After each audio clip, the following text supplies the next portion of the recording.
Oke, hai, welcome back dengan Rosvita Astikula. Hai sahabat Rosvita semuanya, apa kabar? Akhirnya sekian lama, baru kali ini lagi saya menyapa kalian semua. Semoga dalam keadaan sehat. Dan terima kasih banyak buat kalian semua yang masih setia dengan di channel Rosvita Astikula. So guys, kali ini saya ada di Pantai Kerewe, yaitu salah satu pantai di Sumba Barat, di selatan. Dan juga ini menjadi keseharian saya juga sehari-hari di pantai di saat ini.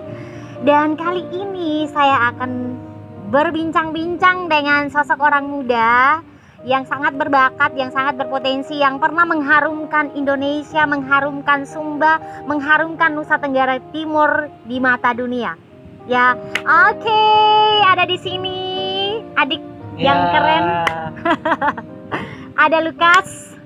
Hai Lukas, apa kabar? Ya, baik Bu. Mungkin pertama saya mengucapkan juga turut merasakan apa yang Lukas rasakan, karena Lukas salah satu juga korban kebakaran di Kampung Deke, kakak Lukas ya. Jadi sebenarnya kemarin akhirnya jadi pulang ke Sumba, kemarinnya stay-nya di Bali, betul? Ya, betul. Iya.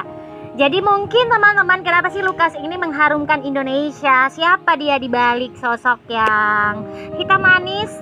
Dan kalian mau tahu, Lukas juga ini adalah salah satu mantan murid saya. Ada bangga dong, mantan murid saya, walaupun waktu itu tidak lama di sekolah itu. Lukas keluar ya? Ya, keluar dari sekolah karena ikut bule. Ikut bule? Ya. Tapi bukan nikah sama bule kan? Ikut surfing gitu Bu. Ikut surfing. Oke, nah ini yang kita akan cerita nanti dengan Lukas. Oke. Nah, Lukas cerita sedikit dong backgroundnya Lukas. Boleh singkat Kak?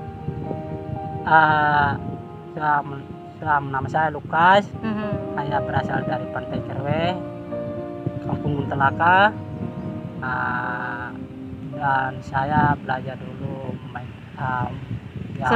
surfing di Pantai Kerewe bersama Bang Pito, sama dan lain-lainnya. Ya, gitu. Apakah Om Pe itu salah satu teachernya juga, salah satu trainernya untuk ini? Wow, itu usia berapa dulu sejak terjun ke itu? Masih kecil Bu.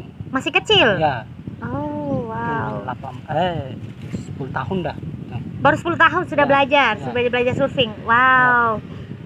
Sama Pito sama dan lainnya. Nah, ketika belajar sejak kecil itu, terus kan masuk SMA nih, sekolah. Saya masih mengajar lah, walaupun tidak lama sama Lukas waktu itu karena harus keluar gitu kan. Nah, terus waktu itu kerja di Nihiwatu. Belum Bu. Belum. Oke. Waktu aku keluar dari Nihiwatu, dari habis sekolah, saya langsung ke Bali. Belajar ya mengajar tamu yang mau surfing gitu Bu. Oke. Jadi Lukas sudah jadi trainer waktu itu di usia yang sangat muda. Gitu. Itu baru belasan tahun kan? Sudah jadi trainernya para bule bahkan. Wow.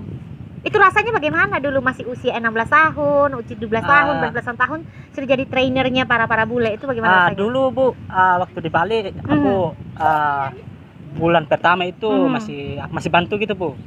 Oke. Ya masih bantu, terus udah 2 bulan, 3 bulan baru aku coba gitu. Coba ya mana yang aku tahu, aku ngomongin gitu. Cara berdirinya, cara dayungnya gitu Bu. Terus juga cara turunnya gitu. Dan juga dia punya safety-nya gitu Bu. Nah, Lukas ini bicara soal maksudnya dari kecil sudah menjadi trainer gitu kan. Kamu juga saya maklumi betul bahwa datangnya kita sama-sama lah dari kampung Lukas ya, dari kampung, dari pesisir pantai gitu. Saya tahu kehidupan kalian seperti apa gitu. And your English is very good, right? Your English is good, right? Good, but now it's good. Nah, Lukas, Nabi bicara soal ini, talentamu ini. Coba ceritakan nih, kenapa Lukas bisa mewakili Indonesia, mengharumkan Indonesia, menjadi juara surfing terbaik di dunia nih. Bagaimana ceritanya tuh bisa ke sana? Dulu waktu aku kerja di Ripkal School Offshore. Ripkal. Ripkal School Offshore, dia mengajak aku untuk ikut lomba gitu Bu. Lomba. namanya stand up pedal. Oh, stand Race, up pedal race. race Oke. sport. Ya. Mhm. Terus terus datang guruku, Mhm. namanya Daniel Hasulyo. Mhm. Dia salah satu rider dari starboard gitu Bu. Mhm. Ya, ke seluruh dunia. Oke. Ya, ke seluruh dunia. Dia mengajak aku untuk aku training. Ikut kompetisi training, Ya, training dulu Bu. Mhm. Untuk nanti gitu. Oh, oke. Nah, trainingnya 1 bulan Bu. Setelah itu aku ikut lomba Mhm. di Belitung Bu. Oke. Nah, Belitung jadi race-nya long course. Mhm. Kita Juara waktu itu ya race-nya di kita Belitung. dapat juara 1. Juara 1. Wow. Ya, dapat juara 1. Mhm. Mhm. Terus Race yang 1 kilo ya kita dapat juara 2 Bu. Wow, it's amazing. Nah, akhirnya dari situ karena race-nya juara 2 di Belitung itu akhirnya dipercayakan ke tingkat internasional. Ya. Setelah itu Bu, saya masih ikut di Jawa Timur Bu. Jawa Timur. Ya, di Jawa Timur saya ikut race long course. Long course. Oke, saya dapat juara 1 juga Bu. Juara 1. Ya, saya menang di situ. Terus dari Gila sih. dari pemerintahnya langsung kasih tiket untuk ikut lomba di luar Bu. Oh. Ya, gitu. Wow. Internasional. Ya, tingkat nasional. Oh, oke. Di Singapura. Di Singapura. Ya. Dan di Singapura itu juara berapa? Juara 2. Juara 2. Nah, dari situ apa harapannya Lukas ketika mendapat kesempatan di dunia, terus juara? Apa harapannya ke depan untuk Sumba nih, kira-kira untuk anak muda Sumba? Ya, harapan saya Bu, saya mau mau bangun pariwisata Sumba di pantai selatan gitu Bu. Terus juga saya berharap dari saya juga bisa support saya juga bisa disupport ya, gitu ya, karena buat apa sih Lukas harus jauh-jauh ke Bali ya, ada di sana, sedangkan di sini juga kita punya potensi gitu. Nah, yang tahu bahwa jenis apa, maksudnya seperti apa untuk disupport nih buat Lukas ini kan, boleh disebutkan Lukas membangun kemajuan pariwisata Sumba melalui surfing, apa yang mau diharapkan? Saya harapkan dari pemerintah juga support saya, support baju sama topi sama dayung sama papannya juga Bu. Papan gitu ya. Dan juga kita dapat buat makan gitu Bu. Karena kita training kita harus makan juga, makan buah ya, harus kesehatan juga harus terjamin gitu, karena berhubungan dengan apakah maksudnya dengan Lukas punya potensi atau punya kemampuan surfing ini bisa menghidupi Lukas, itu sebuah lapangan pekerjaan buat Lukas ya? Itu surfing itu bisa menghasilkan ya, bisa menghasilkan ya, betul ya, Lukas bisa, sangat. Bahkan Lukas saya dengar sudah bangun rumah kan ya untuk orang tua juga ya? Sudah. Iya kan? Memang sedikit lah gitu. Iya, membantu. Iya, berarti ada ini dong ya, ada maksudnya ada peluang besar juga nih buat adik-adik kita di Sumba atau buat orang-orang muda Sumba yang lainnya untuk seperti Lukas kan. Jadi jadi Lukas berharap untuk itu tadi ya Kak ya, bisa disupport gitulah kalau misalnya ada pulang. Wah, luar biasa. Ini kapan nih misalnya kalian kan mau balik ke Bali, kapan mau balik lagi di sini? Akhirnya memutuskan untuk ini.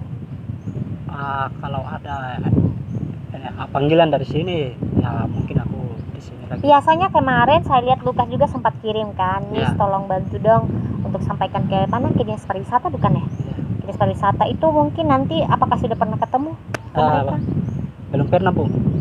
Belum. Pernah ada juga. Mungkin coba dulu. Ada teman gitu Bu. Oke.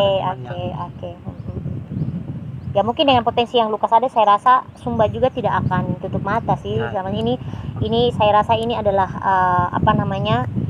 asetnya kita, asetnya kita orang Sumba. Jadi sayang kalau misalnya Lukas bisa diinikan, boleh lah gitu masih di tempat lain, tapi Lukas juga pasti akan ingin pulang untuk bangun kita kan, untuk disembah untuk adik-adik dan untuk kita semua.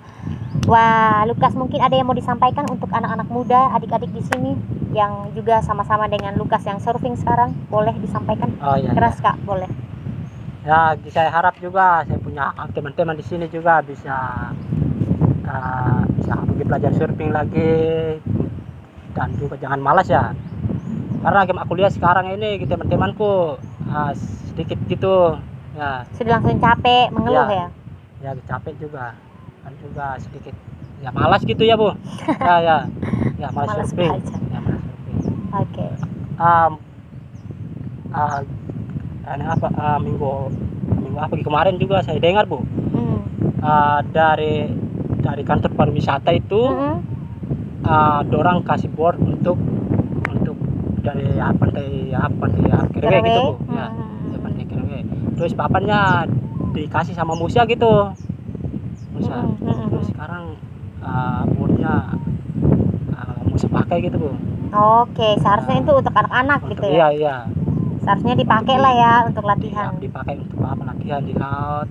Nah, supaya mereka jangan malas, harus dikasih Bu. Ya, sebenarnya kita orang tua kita harus harus di-push gitu Bu. Push supaya mereka lebih bagus lagi gitu Bu. Iya, betul. Jadi kata Lukas, semoga anak muda juga terus di support mereka supaya terus latihan, karena ternyata surfing ini juga adalah sebuah profesi yang cukup menghasilkan ya Kakak ya. Ternyata dengan potensi, dengan bakat yang pesurfing ini seperti Lukas juga bisa untuk meningkatkan atau kemandirian ekonomi pun juga bisa diperoleh oleh Lukas ini sebagai salah satu contohnya.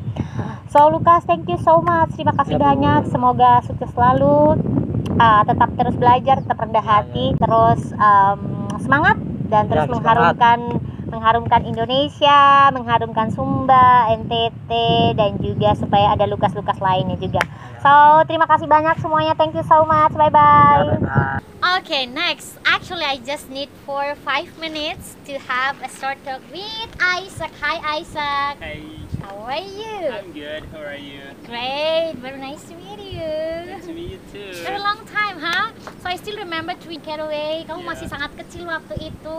And look, now you have become a great man. Okay. Thank you. How was it? Gimana selama ini di Bali kerjanya surfing? Bagus. Bagus. Yeah. Enjoy. Ya. Oh my god. Masih belajar banyak juga di Bali. Masih belajar banyak. Tapi dengan surfing, saya langsung saja questionnya, dengan surfing itu Isaac, mungkin kita bisa tadi dengan Lukas juga kita sudah sharing bahwa itu adalah sebuah profesi yang tidak biasa, benar kan ya? Iya.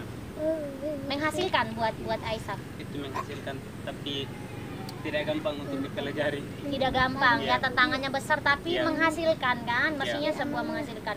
Yeah. Wow, tantangannya apa sih Isaac? Selama itu tantangannya apa yang paling berat kalau menurut kamu? Kalau di air itu kalau tidak bisa berenang susah juga. Susah Yeah. gitu. Jadi harus bisa tenggelam. berenang Yeah. ya. Intinya bisa berenang. Dan saya lihat ini kan ada alat ini namanya apa? Ini foiling. Foiling. Iya. Dan ini di atas ininya nih kena air, di atasnya kita kayak di pesawat. Iya. Oh my god. Saya belajar berenang dulu. Belajar berenang duluan Yeah. dulu. Oh, wow. Kalau bisa berenang gampang belajar ini. Sama kan sama Lukas dulu, kamu kecil saya masih lihat Yeah. di Kerewe di sini. Kalian masih sangat kecil gitu dan Yeah. sekarang aduh, itu belajar secara otodidak kan dulu? Iya. Sama Om Petu juga. Sama itu. Wow, Om Petu, look, your students become great now. Wow. Dan sekarang saya dengar Isaac, you have a girlfriend Western, right? Yeah. I say it on Facebook. Ya kan Lukas ya, Ya, ya, girlfriendnya. benar. Iya, girlfriendnya dari bule. Kan masih proses. Proses apanya? Belum ada yang pasti. Oh,